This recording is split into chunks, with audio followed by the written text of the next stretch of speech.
Chit We're going to be talking about some Fantastic Four first steps.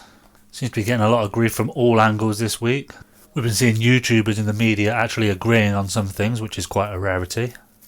The main talking points this week seem to be that the movie's losing steam in its second week, and it hasn't improved the hype for Doomsday whatsoever. The first point I don't really care about, as I don't believe that the box office numbers really tell the full story if a film's good or not.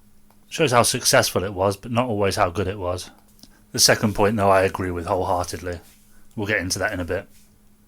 First off, I'll start by saying I thought the film was alright.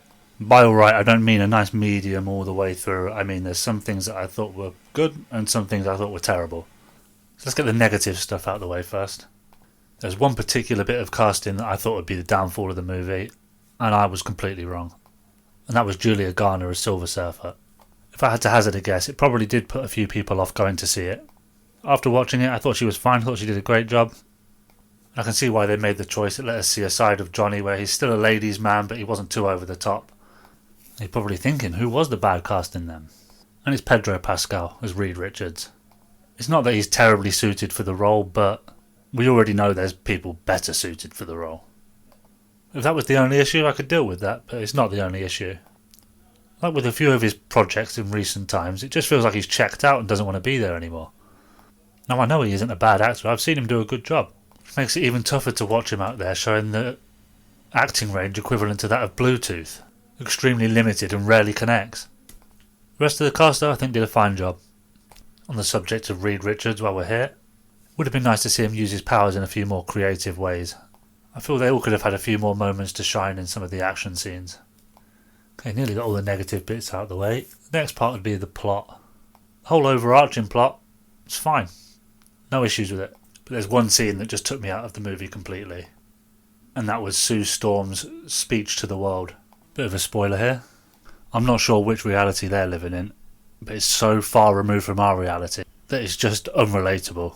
There is no way that that speech would bring the whole world together and all risk their existence for the sake of one child. It's hard enough to get two people to agree on what they're going to have for dinner, and here she gets the whole world to agree to risk the entire planet and all of humanity off the back of what was really not even that good a speech. It just didn't sit well with me at all. And the fact that nobody else got a say in it just made the Fantastic Four look like a bunch of narcissistic douchebags and not heroes. This seems to be becoming more and more of a common theme recently. You can't just have heroes saving the day from the bad guys. It has to be the heroes saving the world from something that they already caused back down the line. I think that's about it on the negatives. Apart from Ben Grimm's brow. I don't know what it was, but that just wound me up all the way through the movie. So let's get on to the things I thought they did well. Galactus was fucking awesome. So much so I wish we'd seen a little bit more of him, maybe a little bit of backstory. But he looked great, CGI was great, no complaints there. I've seen people complaining about the bit with Sue Storm, pushing Galactus back, dropping the whole MCU, Mary Sue business. But I didn't really mind this, to be honest. With the context of her saving her child, it's like the whole mother lifting a car to save her child. And on top of that, she sacrificed her life. So I don't really see the issue with it. I actually thought it was quite a good scene. Another thing that I thought was an upgrade from previous movies like Thunderbolts was they weren't trying to throw in a joke a minute. There were still some funny bits, but it didn't feel like they had a joke quota to fill, which was quite refreshing. They may have overdone the clobbering time bit, but other than that, pretty good. My favourite part about the movie's got to be the props, the sets, the setting. I was under the impression from what I read months and months ago that the film was going to be set in the 60s, which had me a little worried. I thought we were going to get like a period piece or something. So I was pleasantly surprised to see like a retro-futuristic setting. I feel like it might have been inspired by Fallout, and I thought that was good. It allowed the movie to explore more modern themes without being called out for the era it was set in.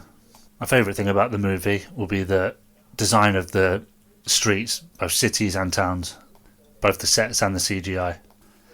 Did a good job of capturing the futuristic version of the golden age of advertising, which was the 60s. So hats off to whoever was responsible for designing the setting. I've heard a few complaints about the CGI, but I'm really not one to spot them unless they're glaringly obvious. I didn't spot anything immersion breaking, so they really couldn't have been that bad. Now there is one last sort of negative. It's not a negative about the movie as such, but a negative to the franchise. They didn't do enough to hype up Doctor Doom. Now, I've read somewhere, I'm not sure if it's true, that it actually was Robert Downey Jr. under Doom's cloak. But they decided not to show his face. To me, that's just a crazy decision. One, because showing his face would have just helped produce a bit more hype towards the Doomsday movie. And two, why are you paying an actor when you could just have the janitor under a cloak? Now, unless I'm mistaken, there was no other mentions of Doom at all during the film. I might be wrong, I might have missed something.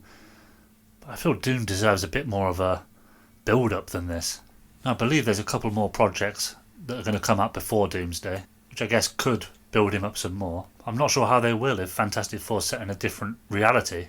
I hope they do, and I hope they manage to make Doomsday work. It would be nice to see them turn the Marvel Universe back around. I know there's a lot of talk of superhero fatigue, and it's probably right to some extent, but I think it's more down to the writing. I just watched Superman as well, and I really enjoyed that. Well, outside of the politics being shoehorned in there. So I thought Fantastic Four is above par for Marvel of late. I enjoyed it for the most part. But if you could only see Fantastic Four or Superman, it would be Superman every time. Which I shall be making a review for sometime this week, I would think. With that, I will say thank you for listening. If you managed to get to the end, please like, subscribe, comment, all that good stuff. Have a good one, and I shall catch you on the next one.